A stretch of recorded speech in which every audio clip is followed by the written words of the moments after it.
কৃষ্ণনগর রাজ্যে এক বৃদ্ধ বুড়ি ও তার নাতনি বাস করত। মেয়েটার নাম ছিল মায়াবতী, আর সে দেখতেও অনেক সুন্দর ছিল। মায়াবতী ছিল গোয়ালিনী। সে দুধ বিক্রি করেই তাদের সংসার চালাতো। আর তার ঠাকুমা রাজার বাড়িতে কাজ করত। ঠাকুমা, আমার দুধ দোয়ানো হয়ে গেছে, এখন এগুলো নিয়ে বাজারে যাব, তুমি বাড়িতেই থেকো। যা রে মেয়ে, পোড়া কপাল আমার। তোর বাপ মা মরার পর থেকে তোকে একটু শান্তিতে রাখতে পারলাম না। দুবেলা দুমুঠো খাবারও ঠিক মতো দিতে পারলাম না। ঠাকুমা, তুমি এসব কি বলছো? ছাড়ো তো এসব। আমরা দুজন তো অনেক ভালোই আছি। এখন উপরওয়ালার কাছে একটাই চাওয়া, তোকে বিয়ে করতে যেন রাজপুত্র আসে। ঠাকুমা, কি যে বলো তুমি! আমি হচ্ছি একটা সাধারণ গোয়ালিনী, আর আমাকে বিয়ে করতে নাকি রাজপুত্র আসবে? এখন ছাড়ো তো এসব। আমি এখন বাজারে যাচ্ছি, বেশি দেরি করলে দুধ বিক্রি করতেই পারবো না। এরপর মায়াবতী গোয়ালিনী দুধ নিয়ে চলল বাজারের দিকে।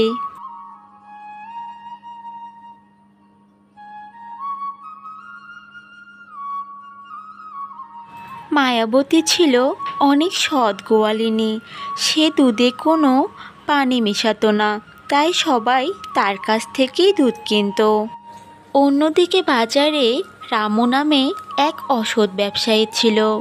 সে দুধে পানি মিশিয়ে তারপর দুধ বিক্রি করত। কি দাদা, দুধ নিবেন নাকি? আজ দুধের দাম অনেক কমিয়ে রাখবো। ওই মায়াবতীর থেকে আমার দুধের দাম কম আছে। না না, তোমার কাছ থেকে আর দুধ নিব না। কাল তোমার কাছ থেকে 1 কেজি দুধ নিয়েছিলাম, সেটা খেয়ে আমার বাচ্চাটা অসুস্থ হয়ে পড়েছে। দুধে কি আজে বাজে মেশাও শুনি? এখন থেকে ওই মায়াবতীর কাছ থেকেই দুধ নেব। ধুর ধুর।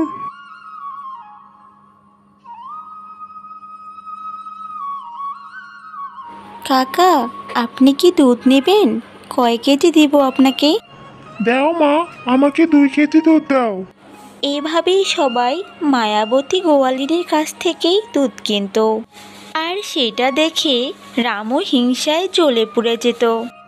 অনেক হয়েছে, এখন এই মায়াবতী দুধের ব্যবসা বন্ধ করতেই হবে, নয়তো আমার কাছ থেকে কেউ আর দুধ কিনবে না। এভাবেই মায়াবতী সব দুধ আগে আগে বিক্রি করে বাড়িতে চলে যেত।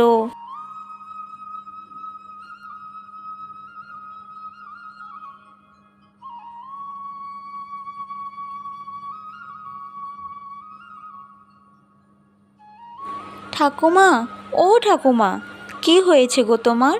তুমি এই অবেলায় শুয়ে আছো কেন? আমার শরীরটা বেশি ভালো নেই রে মেয়ে, আর মনে হয় রাজামশাইয়ের বাড়িতে কাজে যেতে পারবো না।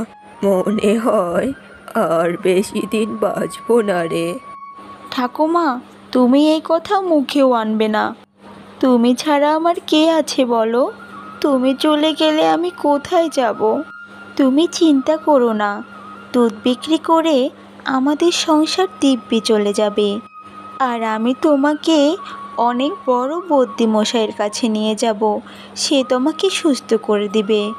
গভীর রাতে শয়তান রামু মায়াবতীর সেই গরুটি চুরি করে নিয়ে যায়।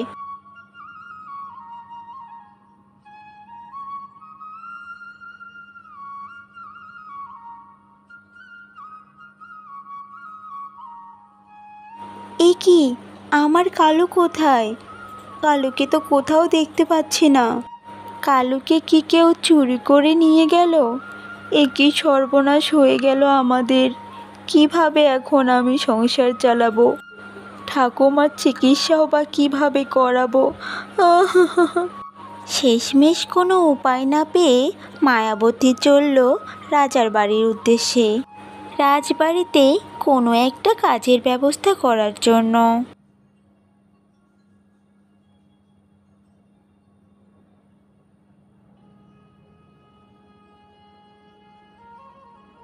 প্রণাম নেবেন রাজামশাই।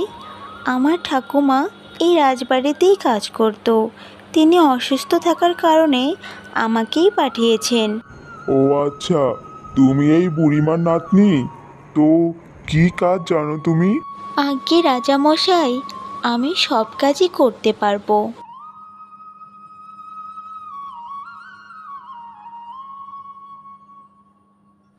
এই যে মেয়ে, সব কাজ কি ঠিক মতো করতে পারবে?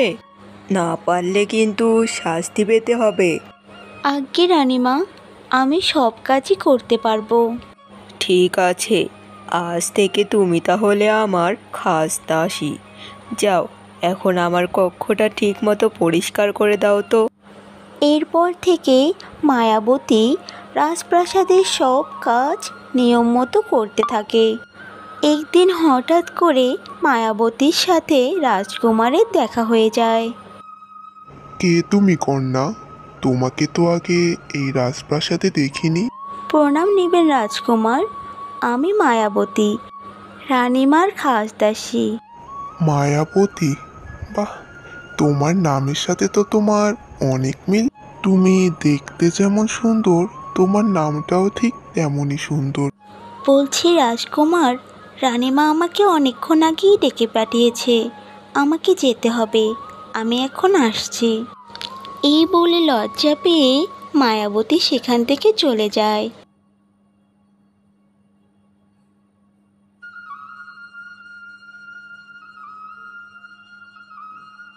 কিছুতেই যেন মায়াবতীর কথা বলতে পারছি না। সে যেন তার মায়ায় আমাকে জড়িয়ে ফেলেছে। যেমনই তার রূপ, ঠিক তেমনই তার মন। আজ রাতেই দাসীকে দিয়ে মায়াবতীকে দেখে পাঠাতে হবে। যেভাবেই হোক, আজ আমার মনের কথা তাকে জানাতেই হবে। আমি আশা করছি পিতামাতা এতে কোনো আপত্তি করবে না। এতদিন তারা আমার কোনো আবদার অপূর্ণ রাখেনি, আজও রাখবে না।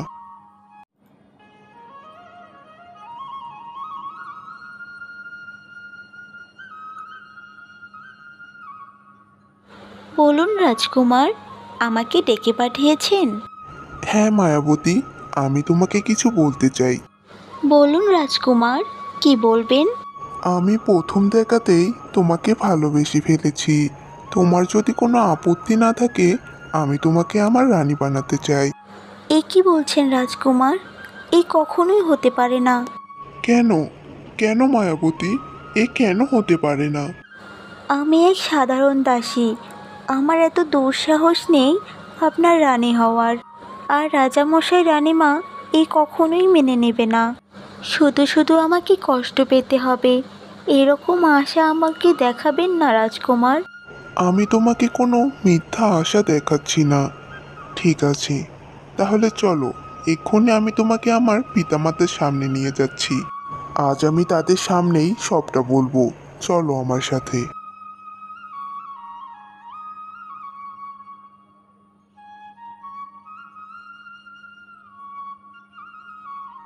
পিতা, মাতা, আমি আপনাদের কিছু বলতে চাই। হ্যাঁ রাজকুমার, বলো তুমি কি বলতে চাও। আর এই দাসী এখানে কি করছে? এই দাসী, তুমি এখান থেকে চলে যাও। না মাতা, মায়াবতী কোথাও যাবে না।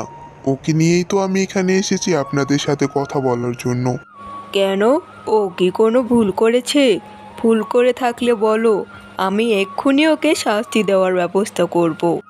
মাতা, আমাকে তো আগে বলতে দিন। রানী, আগে তো রাজকুমারকে বলতে দাও। রাজকুমার, বলো, তুমি কি বলতে চাও? পিতা, আমি মায়াবতীকে বিবাহ করতে চাই। কি? তুমি এই সামান্য দাসীকে বিবাহ করতে চাও? তুমি কি ভুলে গেছো তুমি এই রাজ্যের ভবিষ্যৎ রাজা? তুমি এই সামান্য দাসীকে কিভাবে বিবাহ করার কথা ভাবলে? তোমাকে এর থেকেও বেশি সুন্দরী রাজকুমারী এনে দিব। রাজামশাই, এই দাসীকে এক্ষুনি মৃত্যুদণ্ড দেওয়ার ব্যবস্থা করুন। এর সাহস কি করে হয় আমার রাজপুত্রের দিকে নজর দেওয়ার? পিতা, মাতা, আপনাকেও বলছি, আমি ভেবেছিলাম আপনারা আমার আবদারটা মেনে নেবেন, কিন্তু আপনারা দুজনই মায়াবতীকে অনেক অপমান করেছেন।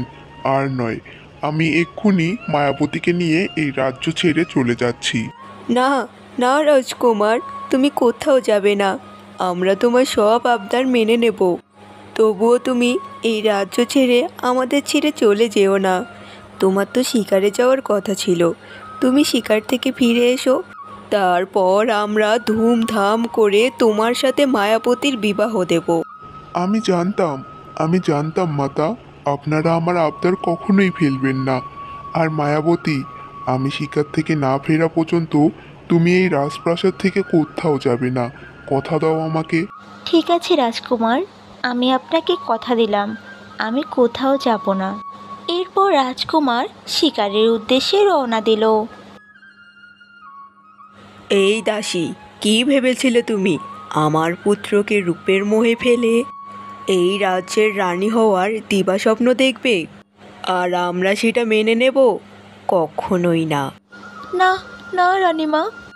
চুপ কর শয়তানি, বেরিয়ে যা, এক্ষুনি বেরিয়ে যা এই প্রাসাদ থেকে।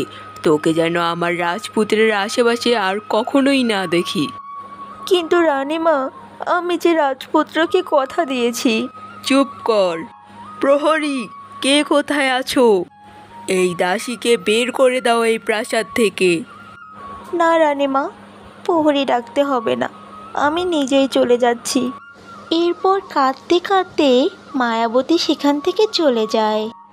বেশ কিছুদিন পর রাজকুমার শিকার থেকে ফিরে আসলো, আর ফিরে এসেই মায়াবতীকে খুঁজতে শুরু করলো। দেখেছো, আজ আমার কথা না শুনলে ওই দাসীর সাথেই আমাদের রাজপুত্রের বিয়ে দিতে হতো। কিন্তু রানী, আমি ভাবছি আরেক কথা। রাজকুমার ফিরে এলে তো মায়াবতীকে খুঁজবে, তখন আমরা কি জবাব দিব?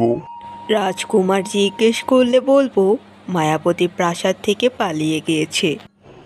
এ কি রাজকুমার, তুমি আমাদের কক্ষে এই সময়? না আসলে তো বুঝতেই পারতাম না আপনারা আমার মায়াবতীর সাথে কি করেছেন। না রাজকুমার, তুমি ভুল বুঝছো আমাদের। ওই মেয়ে তো... থাক মাতা, আমাকে আর কিচ্ছু বোঝাতে হবে না।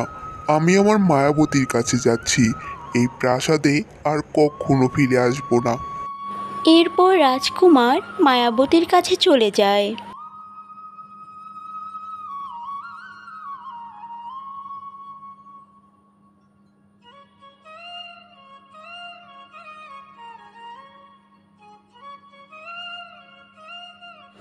এ কি রাজকুমার, আপনি এখানে কি করছেন?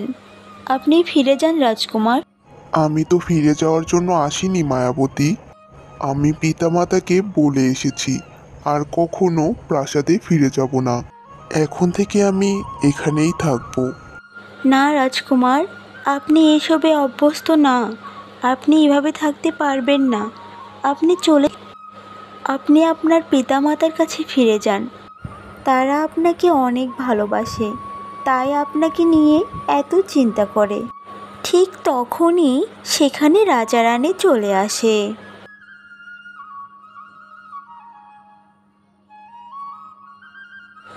এ কি রাজামশাই, রানীমা, আপনারা এখানে? হ্যাঁ মা, আমরা আমাদের ভুল বুঝতে পেরেছি। আমরা তোমাদের রাজপ্রাসাদে ফিরিয়ে নিয়ে যাওয়ার জন্য এসেছি। এরপর মায়াবতীর সাথে রাজপুত্রের বিয়ে হয়ে যায়, আর তারা অনেক সুখে শান্তিতে থাকতে শুরু করে।